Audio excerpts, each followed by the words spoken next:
Hi and welcome to Cars and Coffee Stories. We are in San Clemente, California. I'm next to Marc. Nice to meet you. How do you do? Marc, thank you. Tell us more about your car. What's so special about it? This is a 1976 Lancia Monte Carlo or Scorpion here, known in the United States. This is all original car, unrestored, and I've had this car, 28 years.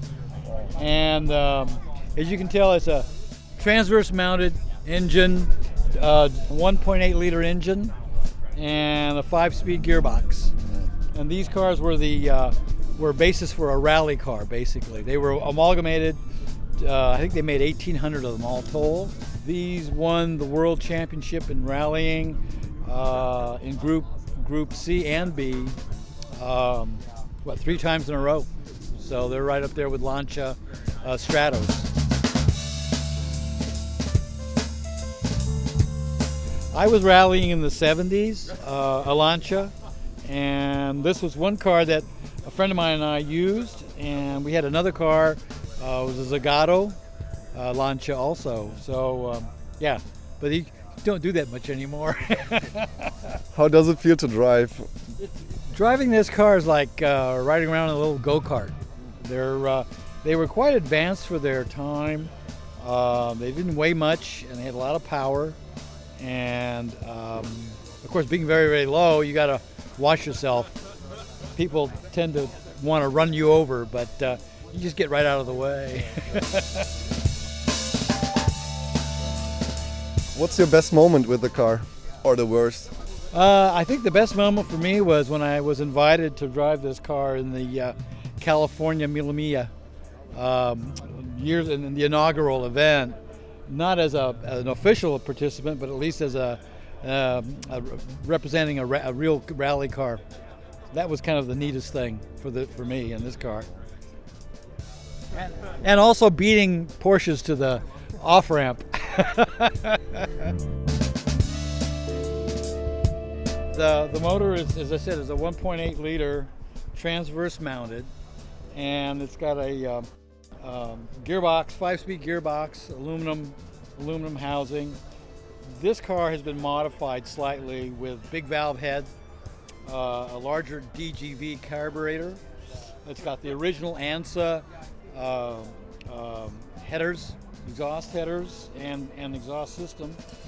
And they put the spare tire back here just to put a little bit more weight on the rear tires. And this was one of the early cars with struts, suspension. So it's a pretty neat little car for its day. For 1976, the engineering was quite advanced. It even had electronic ignition. That's how advanced these cars were. It had a capacitive discharge or CD ignition system. So it's the little things about it that were kind of unique. They were expensive when they were new. I think they sold for somewhere around $10,000, which back in 1976 was quite a bit of money.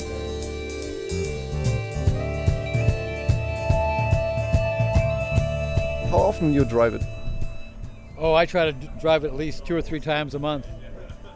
Usually to Cars and Coffee, or just to drive it, just to exercise it. I've got 9 cars, so I'm constantly driving.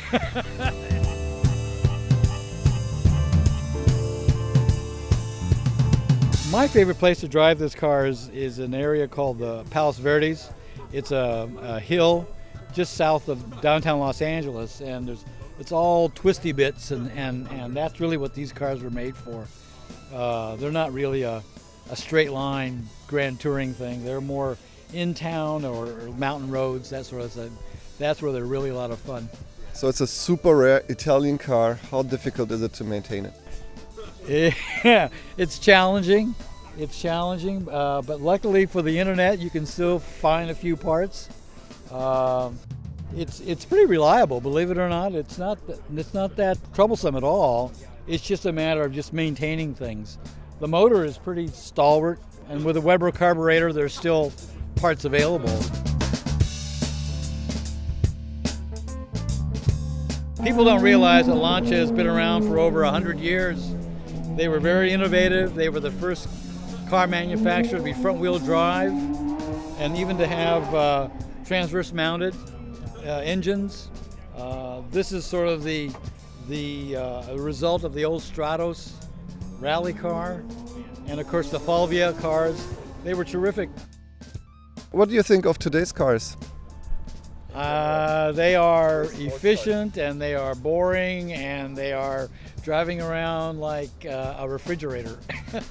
But and the look of them, you know, I'm actually a Jaguar collector, and cars nowadays just don't have that unique look like this car does, or even my E-Type Jaguar.